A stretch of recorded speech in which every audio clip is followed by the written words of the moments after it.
Saberes, infancias y jardines. La enseñanza es un acto político que nos requiere de la reflexión constante. Necesitamos revisar y revisitar nuestra práctica docente para ofrecer a nuestras niñas y niños herramientas, saberes que los acompañe en la constitución como sujetos políticos. En esta serie compartimos reflexiones, conceptos de filósofos, pedagogas, comunicadoras y docentes que tienen como preocupación y compromiso central a las infancias. Episodio: Educar como viajar infantilmente. La pedagogía es un viaje, y cuando el viaje es errante, es un viaje que abre el viaje a un viaje colectivo en el que es necesario escuchar a otras y otras, y es necesario estar atentos y atentas a los sentidos que aparecen en el propio viaje, porque es el viaje el que nos dice a dónde vamos a ir. Walter Cohen estudió filosofía en la Universidad Nacional de Buenos Aires. Es profesor titular de la Universidad del Estado de Río de Janeiro, Brasil. Walter nos invita a pensar la escuela como tiempo libre y a vivir los diferentes sentidos del tiempo en el rol docente. La escuela es una palabra interesante en su etimología. Escuela viene de una palabra griega, scholé, que significa tiempo libre. Quiere decir que la palabra escuela tiene que ver con la palabra tiempo. Y en las escuelas, en la antigua Grecia, cuando surgieron, no surgieron como lugares para enseñar y aprender. Al menos eso es lo que me suena de la palabra scholé, sino más bien son lugares para poder liberar el tiempo. Scholé significa tiempo libre.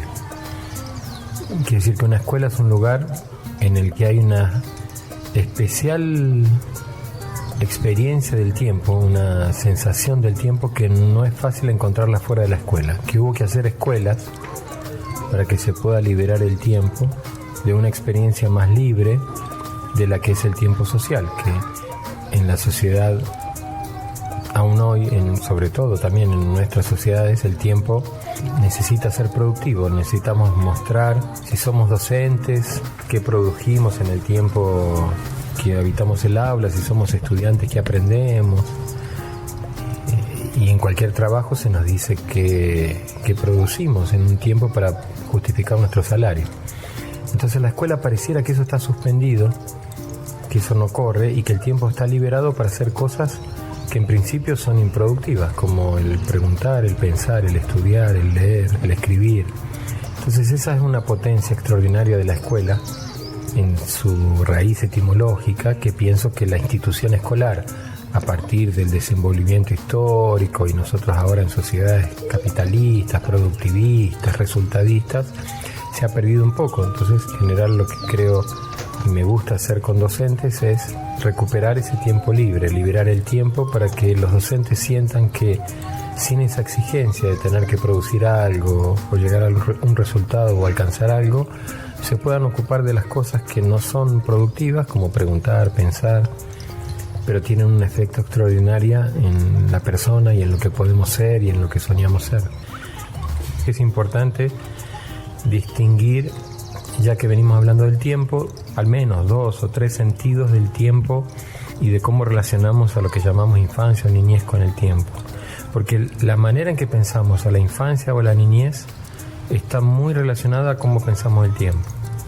Si pensamos que el tiempo es, como decían los griegos, cronos, que es el número del movimiento, que es el tiempo del reloj, del calendario, del almanaque, es decir, una manera de numerar el movimiento natural, el paso, lo que llamamos el paso del tiempo, el tiempo que pasa. En ese sentido, el tiempo solo tiene pasado y futuro, y el presente es apenas un instante, porque como lo que estamos haciendo es numerar, ordenar el movimiento del mundo no para. Entonces, en esa concepción del tiempo es una vida que está organizada en función del número, en función de la cantidad. Nosotros decimos que una persona tiene 10 años, o 20, o 50, o 60. Es número de movimiento. O decimos que dentro de 3 días vamos a hacer tal cosa. Estamos esperando que pasen tanta cantidad de movimientos para hacer tal cosa. Ese tiempo no tiene calidad, no tiene entidad, no tiene densidad. Solo es número, solo es cantidad.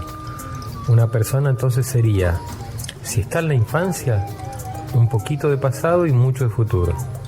Si está en la vejez, mucho de pasado y poco de futuro. Pero solo se diferenciaría una hora, una vida de otra por la cantidad de tiempo que se ha vivido y que se espera vivir, por la cantidad del pasado y del futuro. En ese tiempo, que es el que mide la institución cronológica, es muy difícil hacer cosas que exigen el presente, porque en ese tiempo el presente es apenas un instante, es una frontera, es un límite entre el pasado y el futuro. El instante, el presente pasa, como ahora, que lo digo y ya no es más el presente. Entonces, la escuela, la palabra escuela, tiempo libre, nos hace pensar en otro tiempo, en un tiempo que tiene densidad, que tiene calidad, que tiene entidad. Y a veces, cuando se entiende la infancia, se la reduce a un aspecto apenas cronológico. O sea, se piensa que un niño es niño porque tiene tantos años, o sea, porque pasó tanta cantidad de movimientos y porque está en tal etapa de la vida. Ese tiempo en general se diseña o se grafica con una línea. Es la infancia como una etapa de la vida, o la niñez como una etapa de la vida. Decimos a veces incluso primera infancia, segunda infancia. O sea, cada vez dividimos más la vida y cada vez encontramos segmentos más cortos. Pero no deja de ser una cuestión de cantidad. Y esa dimensión de la vida no es que no sea importante, lo es. Y se organiza mucho la escuela, la educación. A los niños no les preguntamos qué les gusta comer para agruparlos en una sala, le preguntamos cuántos años tienen. O organizamos cronogramas de cronos. Hacemos planificaciones en función de meses, semestres, años, periodos. Todo eso es un tiempo de cantidad. Pero claro, hay otro tiempo, que es un tiempo de intensidad, que es un tiempo de creación, que es el tiempo del pensamiento, de la pregunta, del arte, de la música, de la filosofía, que es preciso habitar un presente para soñar, para preguntar, para crear, para inventar, para preguntar. Entonces, mucho de lo que hacemos nosotros tiene que ver con crear las condiciones para que se pueda experimentar ese tiempo, para que las docentes no estén solo preocupadas en el tiempo del reloj, sino en el tiempo del pensamiento, de la creación, del arte, de la música. Ese tiempo es también un tiempo de infancia. Eso lo dice muy claramente Heráclito en su fragmento 52. Aion, que es una palabra griega para tiempo diferente de cronos, es un niño que niñea, un niño, una niña que juega, el reino de un niño. Entonces es bien bonito ese fragmento porque el tiempo de un niño no es cronos, el tiempo de un niño no es el del pasado y del futuro, sino que es en el presente. Solo se puede jugar estando en el presente, como también solo se puede pensar, preguntar, amar, soñar, crear y quién sabe, educar también en el presente, en el tiempo de Aion. Y en ese tiempo no es una línea, sino que es un círculo, una espiral. El círculo es interesante porque en un círculo el inicio y el fin coinciden. Podemos comenzar a trazar un círculo en cualquier punto, pero vamos a tener que terminar donde comenzamos. Eso significa que una vida puede comenzar todo el tiempo y también puede terminar todo el tiempo, que no es como en la línea que se empieza en un momento y se termina en otro, sino que a lo mejor donde se comienza se termina, donde se termina se comienza. Ese es el tiempo del pensar, del arte, de la música. Ese es el tiempo que queremos en la educación infantil. Infantil no por la edad de los niños y las niñas, sino infantil porque se atreve a comenzar siempre, a soñar siempre, a crear siempre, a preguntar siempre, a pensar siempre, a escuchar siempre, y no en un momento para después llevar a otro lugar que termine. Entonces, en este tiempo Aion, ¿cómo en una institución que exige el cronos o que regula en el cronos, cómo abordar el tiempo Aion, cómo trabajarlo, cómo es posible trabajarlo? Son preguntas buenísimas. porque las hago mías, porque parece como un arte de magia, ¿verdad? Como en una institución que está solo y cada vez más regulada por Cronos, crear condiciones para otro tiempo. Y Cronos no es que lo vamos a abolir, porque Cronos en realidad, queramos o no, el tiempo pasa. O sea, nosotros ahora podemos querer mucho estar en Aion, pero miramos el reloj y Cronos pasó. Y cuando nos miramos a nosotros el pelo, nos damos cuenta que Cronos pasa más allá de nuestra decisión. Pero ese es el arte de la educación, esa es la magia, ese es el sueño, la tarea artística de hacer como si. Es el imaginar otro mundo. Y la infancia, ¿qué otro momento, qué otro tiempo para pensar como sí, o para vivir como sí, o para hacer como sí, si no es en la infancia? Por eso que la infancia no es solo algo que educamos, sino que es sobre todo algo que habitamos para educar, que necesitamos cuidar, alimentar. Si el docente de educación infantil se atreve a habitar la infancia, entonces significa que en cierto modo ya está en otro tiempo. La errancia es una imagen linda porque es una imagen de movimiento, de viaje, de desplazamiento, y el errante es un tipo de viajante particular que a veces se habla mal, se dice, es un errante, no sabe para dónde va.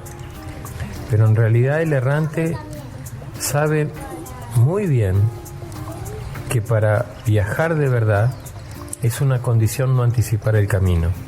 Y esto, a mi modo de ver, en educación es fundamental, en cualquier práctica educativa, porque tenemos un vicio que nos han inculcado de pensar que nosotros sabemos a dónde nuestros estudiantes tienen que llegar, o anticipamos, o tenemos objetivos, tenemos programas, tenemos metas, tenemos que cumplir con que los alumnos alcancen tal lugar.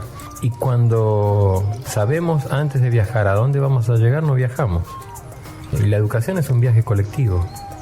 La pedagogía, la palabra pedagogía es una palabra de desplazamiento, de deslocamiento. Pedagogía significa paidos, significa niño o niña, y agos significa viajar, conducir.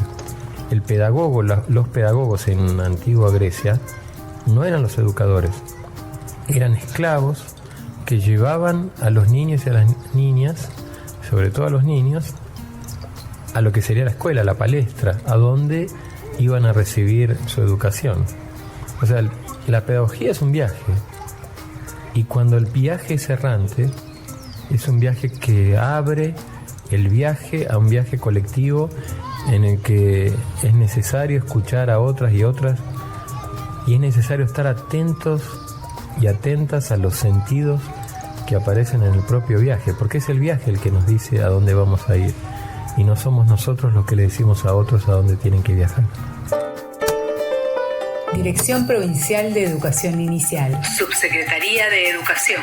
Dirección General de Cultura y Educación. Provincia de Buenos Aires.